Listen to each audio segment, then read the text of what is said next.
Hi everyone, welcome to yet another interesting episode of Not So Famous, where we have with us Biju. He's founder CEO of this mecca of cycling called Cycling Boutique. Anybody who's into cycling and is in Bangalore or outside of Bangalore would certainly know about Biju's fantastic cycling store. Biju has a very inspiring story that checks all the boxes of personalities that we want to cover on Not So Famous.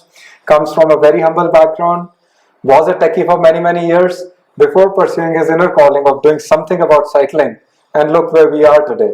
So let's cover Biju's story. Biju, welcome on our show today, and we really look forward to hearing your Not So Famous story.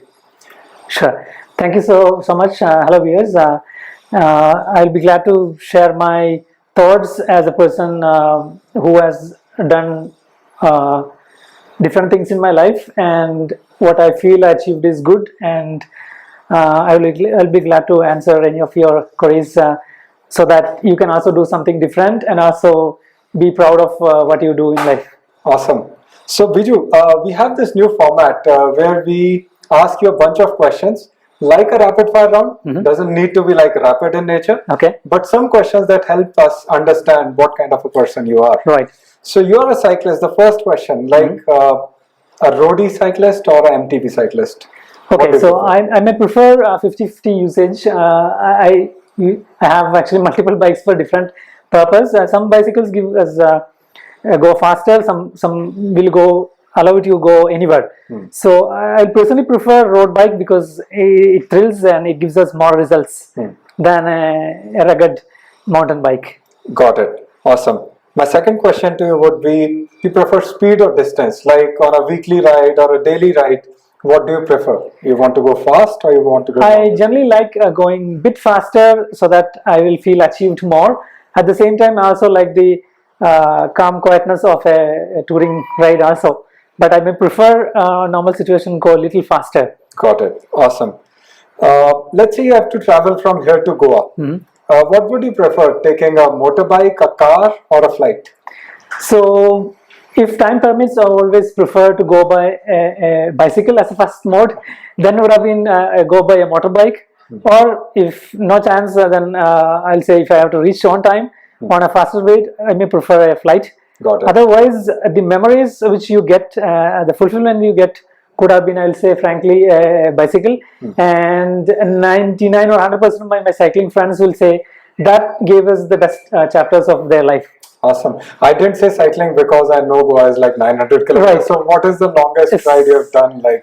So one of the longest ride I've tried was around 2000 kilometer plus, just to see that, okay, how much I can go. So of course that's a big distance, but you can see anyone can do that kind of distance. Cycling gives us incredible opportunity to prove that you can push the boundaries and go beyond humans' usual barriers of mental barriers and physical barriers. Absolutely. Yeah. And when we are cycling, we are really going slow and observing so many things which otherwise we would just fly by. Of course, you miss out so many things in life itself. So cycling is a big mentor for anyone. Yeah. It's a good tool and also a guide in so many ways. Awesome. We will explain those things down the line. Awesome. You're into cycling and we see like all the latest and greatest stuff in your store, which you educate all your customers on. You as a person, what would you prefer, latest or greatest or old is gold? So old is gold is always better in so many ways because it's an essence of which built and proven over so many years. So I'm always old is gold perspective, but at the same time I also like the latest technology things because it would have improved a lot to enhance things and achieve things faster. So I'll say I'm a 70% old is gold person, but 30% I like the newest things also. Awesome. And last question on this, like you are running this fantastic setup and a very passionate community that comes to you, seeks guidance for cycling. Right. Would you prefer a much bigger, better store of the likes of Decathlon, or you would prefer a much tighter, passionate community of cyclists? Yeah, so I may prefer a more confined, a boutique kind of concept, which I stick with that for a reason, because a large scale department kind of store kind of things have a lot of limitations how deeper level or how individualized, personalized style of service which we can offer. So I'm the one who prefer a boutique kind of unique specialty place, a concept. Got it. So, as a businessman, a bigger store means bigger profits, which means selling products which gets you more profits. But you would prefer a more boutique kind of setup, Yes. and a more engaged community. Right. Fantastic. We don't get to see many people like you. Yes, So yes. thank you for being there for us. Definitely. Cool. I hope these questions helped you understand Biju as a person.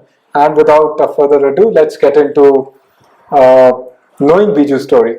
So, Biju, you're a techie turned an entrepreneur.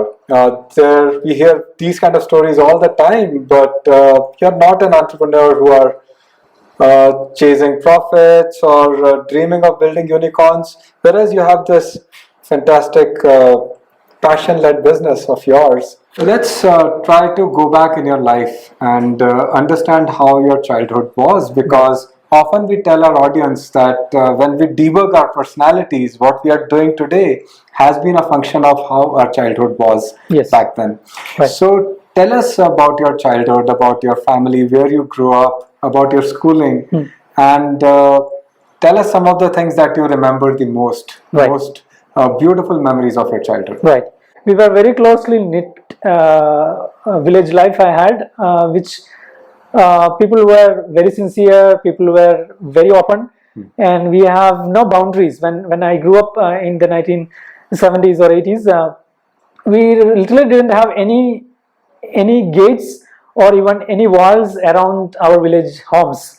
We were free to go anywhere, talk with anyone, and I was surprised, like I used to talk to at least say 40-50 plus people of different age, different cadres of society every day, because you will be moving around in the village, you'll be talking.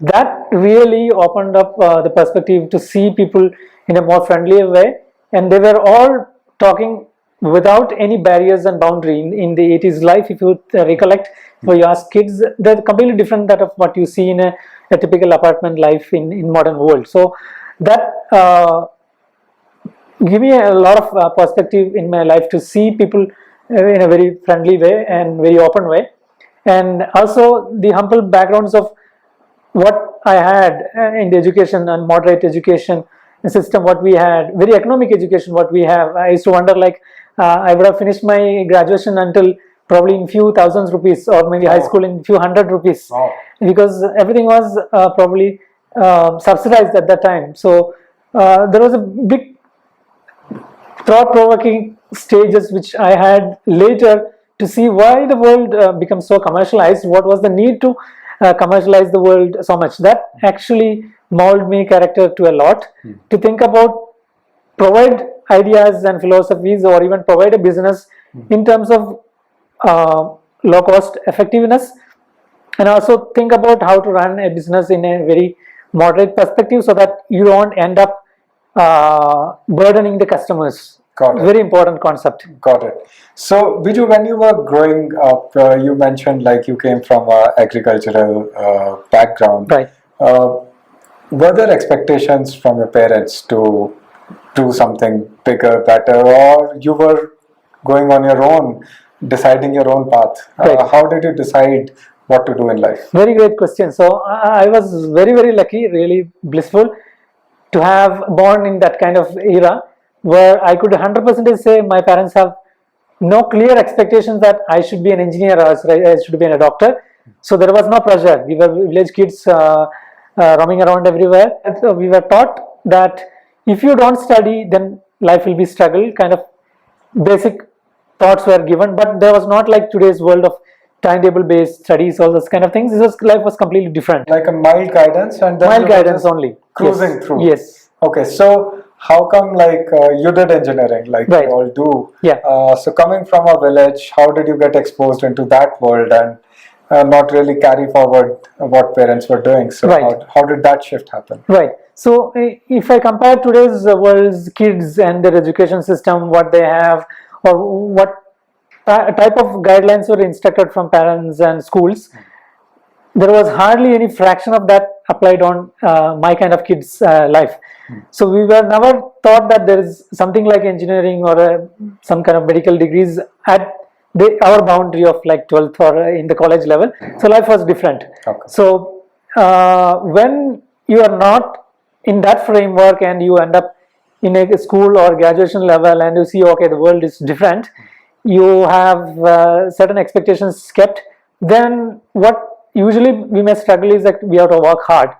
And if you're really lucky and you have that potential, then you will succeed through that. Then a kid coming from my background, like schools and village schools, then I was surprised. I was working with the top of the line kids came from IITs and IIMs. So suddenly you hit that zone of competition. Yes. And you have not seen that throughout. Right. So how did you? So many things will happen. This is a big lesson for anyone also. When you go from one stage to the another, you will often see you are in a tight boxing ring. You can see you are not prepared well, and then there's a lot of heavy lift boxers around.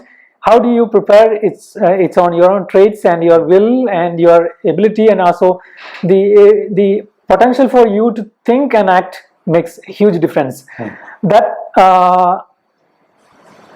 indirectly, when you say the kind of background you have, the humble backgrounds and the way you programmed by the childhood days gives a lot of potential to work towards that and prove that you have a caliber.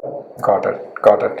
And tell us through your engineering days, like how did you go about clearing those exams, and where did you end up in, and how was that entire graduation? Right. So the education system we had was somewhat different. We had the 10 plus 2 plus the 3 years degree, and then we have engineering concept. So school days, as you know, there's not much load. You go through, you may think, okay, 10th you should have we call it a distinction, that's around 80% mark, and then you go to typical most are subsidized colleges, government aided colleges, where you go and you have pre-degree 2 years and degree 5 years. So at that time also, most kids, I can say like 90% of kids won't be having idea which stream which stream is good for you, either arts or maths or commerce kind of streams. People who have got a decent mark on say 80%, they will try for maths or physics kind of streams or chemistry, and people who take biology kind of things, they will be like left out, and arts will be the most left out, and economics will be the least mark. That's the usual. But whereas we never thought, okay, in economics guy had highest potential, he would have been a very good statistics person in the down the line. So we used to make fun. Sometimes kids will make fun of the other guy who's in the sitting on the economic class, that okay, he has taken a stream which is bad. But these are all the kind of the social situations you can imagine how we grew up in that situations. So once so which stream did you end up in? So one of the things which I had a dream was to on a medical things. A few things, like we saw the trouble of people who's struggling in health, and also one of the better things in the college days, we used to feel that okay, doctors have good contribution towards the other things, and they were always treated like proud citizens of the society. So naturally many may think, okay, let me become a doctor. Another things, people had valuations for some elite degrees like IAS. So I'll become a collector. The kids of my time say I'll become a collector, or maybe like I may become a teacher. Those kind of things. But beyond that, our vision was very less. We don't know there is a post as a scientist.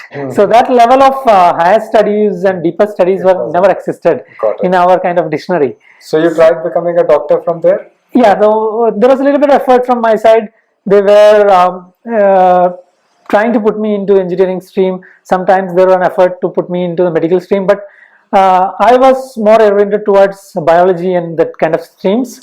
So on my BS, that my inclination was towards the biology stream. But of late, in that time was where slowly the penetration of internet started. There was no computers at that time, but accidentally I stumbled upon the computers, and that fascinated me. In midway of in my degrees, I started learning computers, and at certain stage after the graduation, I suddenly turned my things. Okay, let me do computers. It was pure again passion, interest. The way computers are working with processing power, all those things to be fascinated.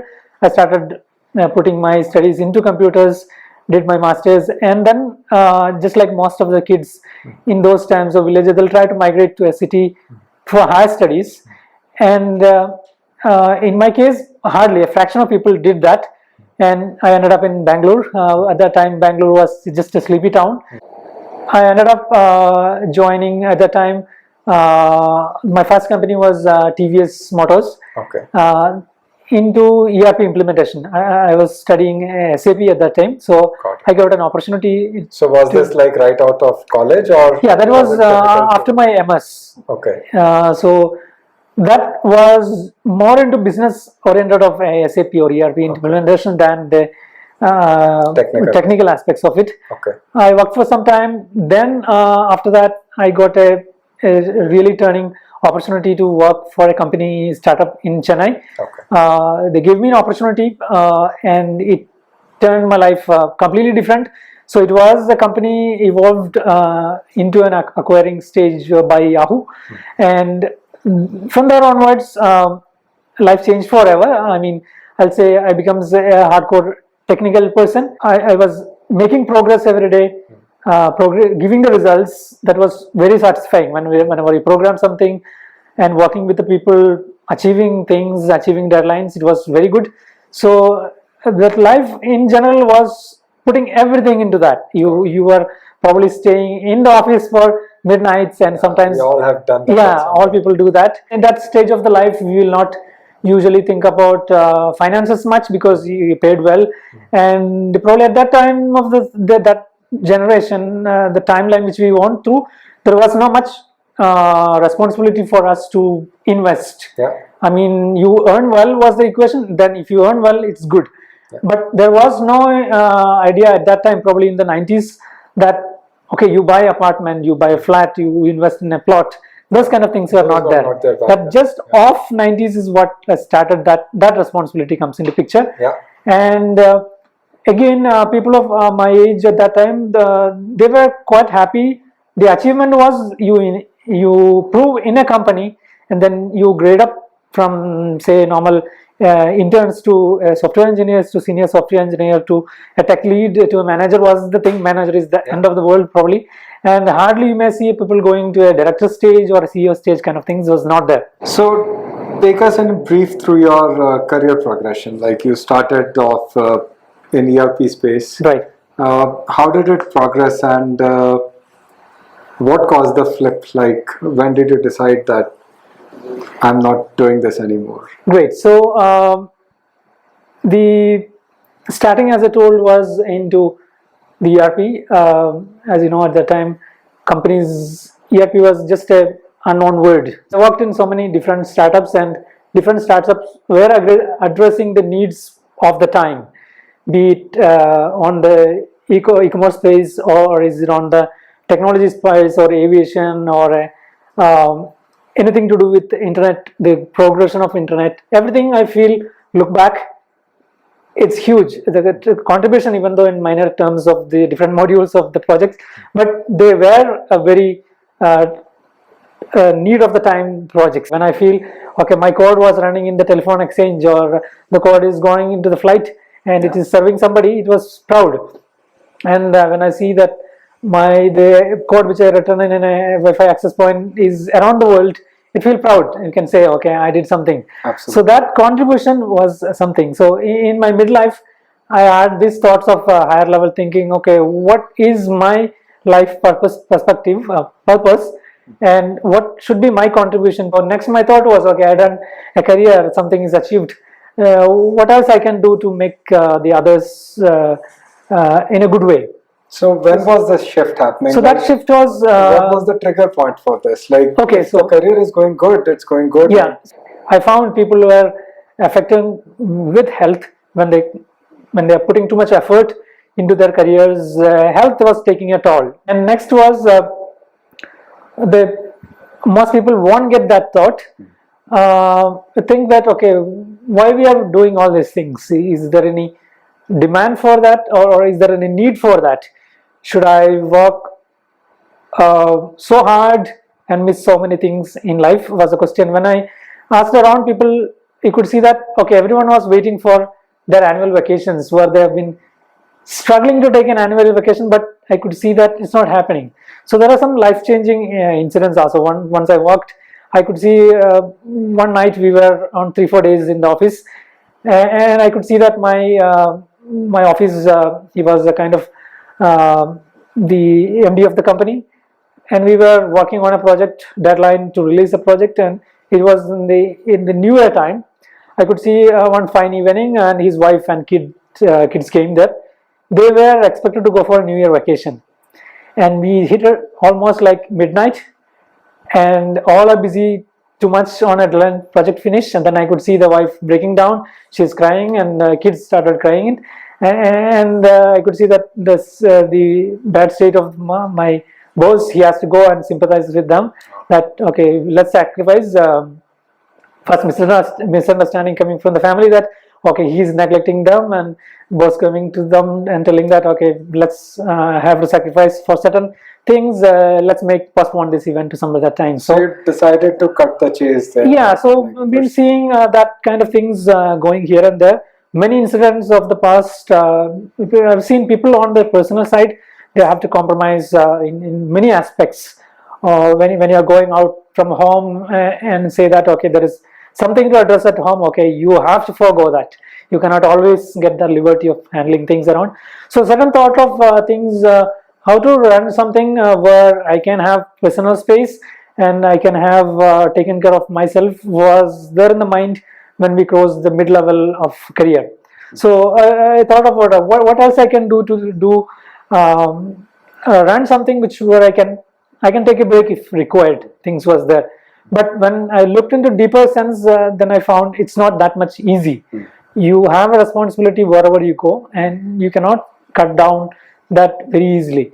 And that when it comes to business perspective, and anyone who is doing entrepreneurship also have to be aware. Like most people will start entrepreneurship thinking that okay, I can start something, and then okay, I can just roam around the world.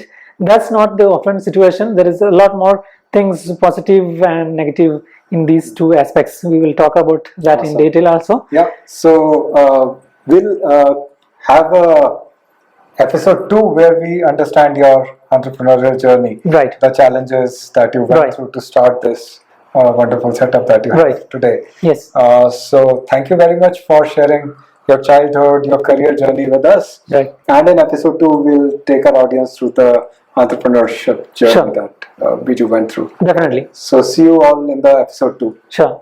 Thank you. Yeah, thank you.